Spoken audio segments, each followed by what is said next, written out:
Right now you're in between what I would call is like my educational center in my neighborhood of what they call Mount Airy, Germantown, West Oak Lane on the other side. Because right here behind me you have one of our closed schools in Philadelphia, which was Ada Lewis. And back over here will be Martin Luther King High School. To the left would have been, when I was a kid, it was Hill Friedman School. And also to the left of me, when I was a kid, was called Ivy Leaf School. And I actually went to Ivy Leaf School up until second grade. And people from this neighborhood or that went to Ivy Leaf understand that Ivy Leaf was a difference maker. So we thank the Greens for putting that school together. I see now it was a big difference maker. But a lot of my friends didn't have that same opportunity to go to a school like that.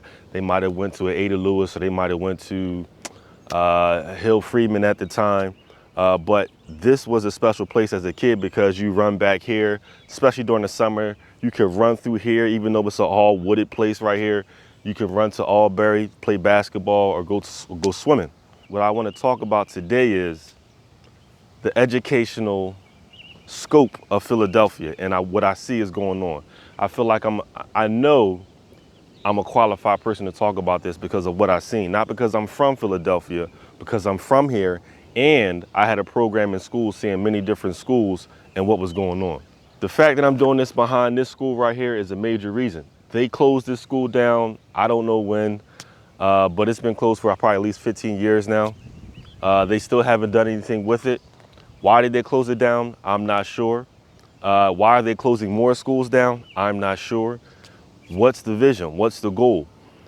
And I really have a problem with them closing 17 schools when I don't see a real plan for the youth. Now, if you don't have a plan, that's their decision. I don't run Philadelphia, I don't run Pennsylvania. So if they say they don't have the money and we're not paying money to go to these schools, that's on them. They can do whatever they want. As Dick Gregory said, I can't expect my Chevy to run like your Rolls Royce. So if we're paying something, we have to understand there's going to be a difference between somebody paying a lot of money for their kid to go to school and us getting free education. So that's fine. However, my problem is when you have social media and when you have press conferences and you're telling the people that you're doing this and you're doing that for the children, but I don't see the results. And when I go into the schools and I see the goals written on the wall and I don't see clear winning goals, I have a problem. So let me start just based on the whole voter situation. So if you don't know, Philadelphia or the school district decided to close 17 schools or around 17 schools. They may change it after this, who knows? But they decided to close 17 schools in Philadelphia. A few of those schools I actually had my program at, so I'll talk about that later, about how I saw things changing. But with this closing, what you see when they're making the vote as far as the school board and you see the politicians, pretty much most of them, if not all of them, are people that they call themselves African Americans or black or whatever. So we voted these people, or I shouldn't say we, the Philadelphians voted these people into city council to have a voice and to be representatives for us. But when we see the decisions made, we don't see them having any power to keep schools open. So it's nothing against them, but it just shows us, you guys keep on pushing us to go vote. But the people who make the real decisions, we don't have the ability to vote for. So we should be having the ability to vote for the school district and the school board, whoever's on the school board. Now, if we vote for that, yes, you'll get me to march in there, vote. You'll get me to look at the people and see who they really are and if we can really trust them to guide our youth in the right direction. We voted you in. We can't talk about, oh, it wasn't, they weren't black and these white folk. No, this was all our people who we voted into positions of power. And when it came time to be able to keep open schools for our youth who are looking towards the future, they don't even have the power to keep the schools open. And all we can do is rah, and talk to a man who came from out of the town. He came from out of the city. He's not from Philadelphia. He came here and shut down our schools.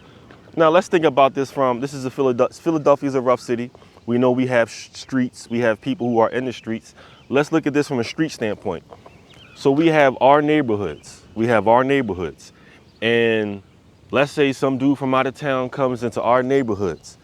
He says, yeah, we gonna shut this block down, we gonna take this over, we gonna do this, and we gonna do that. Now, imagine if he actually did that. Do you think anybody would respect you if you were in charge and you were supposed to be taking over, you were in charge of the community or those blocks, and some dude from out of town just comes in? Not only from out of town, people brought him in from out of town, shut your block down, decided what he's going to do, take things over and change plans. How would you look? We're talking about the streets now. People will look at you like you have no power. So going forward, how can we look at you like you have any type of power if this guy from out of town who's talking about he wants to accelerate Philly, and we need to talk about that as well. He wants to accelerate Philly, accelerate what? Gentrification, accelerate the changing, accelerate getting black people out of the city like they're already been doing. And then politicians have talked about that to their credit. But how does that look? So I had my program, which is called the Power of the Passport program. It was going around to schools, talking to kids about international travel. I traveled to now about 45 different countries. I've lived in Paris. I've lived in Toulouse, France in the south. I've lived in Barcelona, Spain. I lived in Brazil, and I wanted to tell these kids about what's going on. Philadelphia is a bubble. This isn't everything. Your corner store, your impoverished neighborhood, your politicians that don't really care about you, that's just what somebody thinks about you. That doesn't mean that's you. That doesn't mean that's what you deserve. There's a whole world out here. That's all I was trying to tell them. So I went around a lot of different schools, maybe every school in Philadelphia almost. If they had my demographic there, more than likely I was there. But what I saw is, and I got a lot to talk about as far as that, but what I saw was from my journey from 2016 all the way up until now, that there was a change. The school district had a change in the type of principals they were looking for. It was very clear. It's not like it was subtle. It was blatant. One of the first schools I went to was Edmonds School, and the principal there, Principal Williams, great principal. Matter of fact, before he even brought me in, he just wanted to test me out to see who I was. So he had me walk around with him to the school, and you just see him loving on the kids, hugging the kids. Look, a lot of our kids, their backgrounds don't really have a family background. So to have a grown black man in there, an educated black man, talking to these kids, loving on these kids, holding them accountable and, being responsible for them, just that alone, if they got that view, their whole educational time at that school probably was a success. Yeah, we want them to learn to read. Yes, we want them to learn to do math. Yes, that figure right there is going to change the trajectory of their life just based on seeing that, whether you like it or not. So Principal Williams, I got to see his tenure there, but then I slowly get to see him pushed out. When I say pushed out, pretty much retired from that position. It started with them bringing in a co-principal who was more of like a finance guy. That's the way it was told to me, and that's the way I saw it as well. He was more of a finance guy behind the scenes. Then after that, he's no longer there. And what people don't understand is when you have a partnership with the community and the school, your partnership only really goes up into that principal. Once the principal is gone, you got to start over from the bottom. I've heard that from many people who have programs in schools. You got to start over. So it's hard to build a relationship with these schools when they just change principals here and there. Another school I was at, Logan, the principal who actually helped me start the program, Principal Sanders, she was a great principal, and just the mindset that she had to push my program forward was invaluable. So then she moved on to a different position in the school district, Philadelphia Military Academy at Elverson in North Philly. I enjoyed my time there. The Principal Goodwin. As soon as I told my program to her, she's one of the first people when I sat down with her, boom, I'm with it, I'm on board, sign me up. Just having that support is different when you're trying to, talk to these kids and you don't have to worry about people trying to, fill you out, people trying to, play games with you. Very straightforward. Let's get to the point. But again, 1, 2 years later, she's out. And it's not like it's like they were just fired. It's like after a while, it's hard for them to see really helping these kids and then seeing the result of the school district not being on board with them really pushing forward to help these kids out. It's hard to, like, people don't understand for an NBA team to win a championship, they talk about everybody has to be on board, from the owner to the coaches, to the GM, to the president, to the coaches, to the players. Everybody has to be on board. And if it's not, we're kind of just wasting our time here. And it's difficult, especially when you're working with these kids. So, also, General Wagner School, the principal there, Miss Johnstone, she's another principal. I just want to see who, are you serious? She saw I was serious. Boom, one of my best schools. That was one of my best schools. General Wagner School and Richard Wright, two of my best schools. I had a lot of great schools, but I just really remember those programs. The sessions, the kids were great. So she moves on. Now, she moved on for business, but at the same time, I did happen to speak with her just recently, and she said, just the difference in the vision. These people that make the decisions for the schools, they're not in Philadelphia. They're usually not in Philadelphia. It's probably somebody in Pittsburgh or somebody in Harrisburg making these decisions. They're not in Philadelphia. They don't know what's going on here. Trying to make policies for Philadelphia and you're not immersed in this it's like trying to write an essay in French and you were raised up in Philadelphia and you don't know any French. That's what it's like. So I saw slowly these principles being pushed out. Then as I'm doing more and more meetings, trying to get more and more meetings in schools with principals, I start seeing a younger CEO, finance look type that's really not, they didn't love on the kids. It's nothing against them, but I don't see them loving on the kids like I saw, or having a care for the kids like I saw these other principals. And I don't want to push it towards age, because there were some younger principals who were still loving on the kids and really cared about the kids. But once I saw these new principals coming in, it's just more of a business thing. I can feel, I know business. I know when I'm walking into a business meeting as opposed to, hey, what can you really do for these kids? And I felt like this is right around 2019, 2020, and it's really turned into business. It shifted away from, we're trying to love on these kids, and we're bringing in principles that CEOs business, and that's where it starts. Now, one of the main principles that another one that really helped me out to get my program to just rapidly start at his school was Principal Gordon. Principal Gordon was at Paul Robeson, another school that's closing right now, that's supposed to be closed right now. And Principal Gordon, excellent principal. Of course, he has the awards. He deserved it. But it wasn't like I didn't get the vibe from him that he's just trying to do this to, level up and get business. I can really see him really trying to mastermind plans for these kids to really, excel.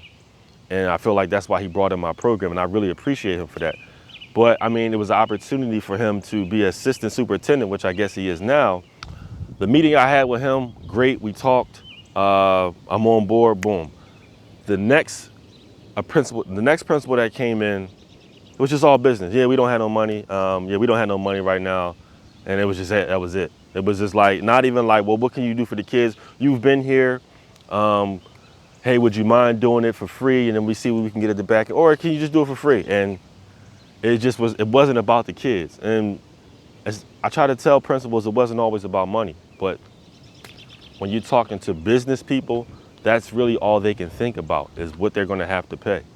But when I talked to Principal Williams at Edmonds, it was like, hey, you know what? I can't guarantee anything, but my kids really need this. And if I'm somebody who's really about the kids and not worried about money, and plus my connections with the Most High, I'm not worried about how he's going to get me funds and resources. Of course, I'm going to do the program. But as I kept going on, I got to see that most principals really didn't want to do it anymore. Like those principals that really cared were slowly being phased out. And now the CEOs are coming, the young CEOs are coming in. What did Gordon Gekko say? Poor, smart, and hungry with no feelings. You know, they just worried about leveling up, getting to that next level. They probably got school loans to pay, so they probably want to get to that next level, probably assistant superintendent or move, whatever the ladder is in the school district. I don't know what it is. They want to move up that ladder. And that's what I slowly saw as I kept on having these meetings. So now let's talk about what happened with these schools. So specific schools I'll talk about: John Welsh Elementary, which I had my program at, Paul Robeson, and General Wagner. Let's start with John Welsh. John Welsh, more towards the Allegheny side. I think that's like, was that 6 in Lehigh or 6 in Allegheny? I'm not sure. But that side, I got in there more of a Spanish speaking area. So that actually helped my program because I'm able to talk to the kids about, hey, this Spanish actually helps you. You speak Spanish and you speak English. So that's actually a positive. And we talk to the other kids who don't speak an extra language. And now we're comparing, saying, hey, these are positives that you can add right now, that when you get older, you can speak another language. You can speak another language now, and that's going to benefit you when you're older. That was a positive. So you're getting to see the brilliance in these kids, even though their school is nothing but chaos. With Philadelphia schools, you can walk in for 2, 3, 4, 5 minutes, and you can see everything that's going on. It's not like you can hide it. It's just like if you sit there for 2, 3 minutes, just in the main office, you probably see chaos. And I think every time I came in there, it was just always chaos. And again, that's not against the staff. They're just trying to manage what they can manage. I mean, they're just trying to manage what they can manage. But at the same time, we need to put people in positions that have the skills to manage that. Or we're bringing in programs that have the skills to manage that. If we're saying that we're trying to help these kids out for the future. But John Welsh Elementary, I really feel like the kids did not get what they deserved. And they didn't get the help that they needed. And now I look and see where that principal is now. They moved on to a more prestigious school, and now where are those kids at that didn't benefit from those years? It's just, the wealth gap is just too much. The principal's moving up regardless of time, and the kids are losing time in those 3 or 4 years that principal is there. Where are they moving on to? So with John Welsh Elementary, it was very difficult to watch, but at the same time, we had great sessions, and the kids just need something. They just needed something different. But again, when it comes to Philadelphia, I feel like they tanked that school on purpose. I feel like for that school to be closing, it was tanked. And that's another situation with General Wagner. General Wagner, my top 3 schools, my top 3 sessions I ever had. When I say sessions, I mean we had multiple, probably 4, 5, 6, 7 sessions throughout the year. And these kids were brilliant. You can see when the kid is processing new information and seeing what's out there and learning about themselves. And you're really intrigued. Like, my program is great I'm not throwing information at them. We're having conversations, and I'm seeing them come up with new possibilities in this mental matrix of Philadelphia. And when it came to seeing that greatness, and then seeing just 2 years later, after the principal moved on, and they brought in a new principal who just was not visible at all, and you see it literally turning to East Side High within 2 years. Unfortunately, a young man lost his life, and one of my OGs actually was working at that school, and he's just showing me, look, this is how it is now. I'm like, this was one of my greatest schools 2 years ago. What happened? I feel like they tanked that school, or they didn't try hard enough. There's just no way a school just drops off that fast. It's impossible. It's like, it literally looked like East Side High after just 2 years of time. You're watching Philadelphia be tanked. If they want to do that, that's fine. But my people, we have to understand this and start making moves for ourselves. We can't allow it.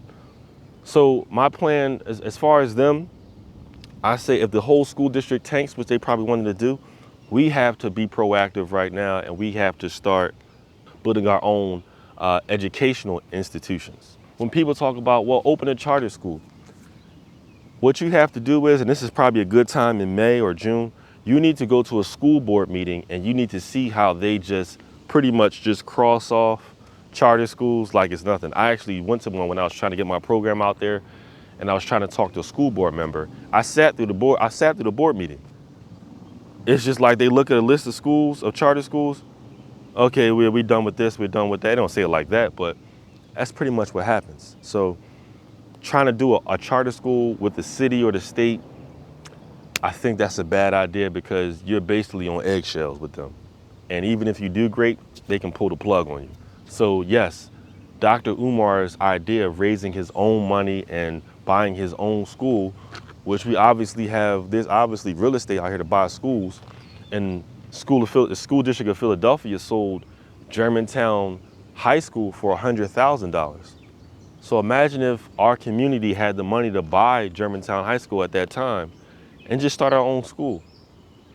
Doesn't have to be a great school. If you just put people in there that love the kids and teach them how to read, write, do math, and have a bank account, that's a great start. They're already ahead of most.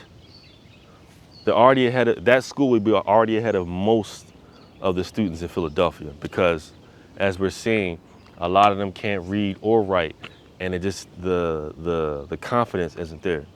The plan has to be, we're not whining, we're doing stuff. And if you have an idea to open a school, please just start it, write it down. I don't care if you start with 10 kids, I don't care what you start with. I really suggest people homeschool their kids. If you're living in Philadelphia, you need to pray and figure out plans to homeschool your child. Please do not put them in these elementary schools. The elementary school, what I'm trying to explain is, the elementary schools in Philadelphia is what's slowing your child down. It's just not even a bold statement for me because I've been in so many different schools and I've seen literally every child in Philadelphia, and I think all around the world, is brilliant. I've done many sessions about international travel. The kids ask amazing questions. They're brilliant. If you just keep feeding them the same nonsense every day, of course they're going to get bored and not be challenged, and they won't care and they'll just tune out. But if you bring them new information that challenges them, it makes them think, and you'll see the brilliance then. You're just feeding them the same thing that you got when you were in elementary school, so why would they care? But if you bring them new information, you'll see them excel and you'll see their brilliance. That's what I got to see, and that's why I make these videos. That's why I have to challenge these politicians, school districts, because y'all are taking all these #1 draft picks in Philadelphia and you're making them play in the lowest league ever. You're just really slowing them down. That's why a lot of them get bored, they check out, and they end up in prison, or they end up in poverty or dead-end jobs, and I don't have time for it anymore. The last superintendent, where is he at now? Was he from Philadelphia? Where is he at now? What's his legacy? We have people that are coming into our city, changing the lives and the scope and the future of our kids, and they move on and they have no legacy. However, Joel Embiid, who comes from Cameroon, comes here to play basketball, wins an MVP, and all people talk about, oh, his legacy is trash because he blah, blah, blah, blah, blah. He's playing basketball. But you have people who are over the future of our children, and they don't have to live up to no legacy. They don't have to have no legacy follow them. But y'all worried about Jalen Hurts and Joel Embiid. I'm trying to tell you, this mental matrix is scary in Philadelphia. It's scary. If you're from Philadelphia, it's okay. You're a survivor. However, you have to understand you've been trained to be less than mediocre. You've been trained to just accept trash. It's wrong. It's not right. The scripture says you have to transform yourself by the renewing of your mind. If you come from Philadelphia, Romans 12:1-2, that's what you need to focus on. You have to renew your mind because more than likely you were set up to fail. And if you don't get outside of this, you won't be able to see that you were set up to fail. That probably goes for every inner city. That's just how it is. You look at the top 10, I just saw a list of the top 10 or the worst 10 school districts in the city, I mean, in the country. Of course, Philadelphia is on there, but it's mostly inner cities with my demographic in there. And we have to do something about it. This is unacceptable.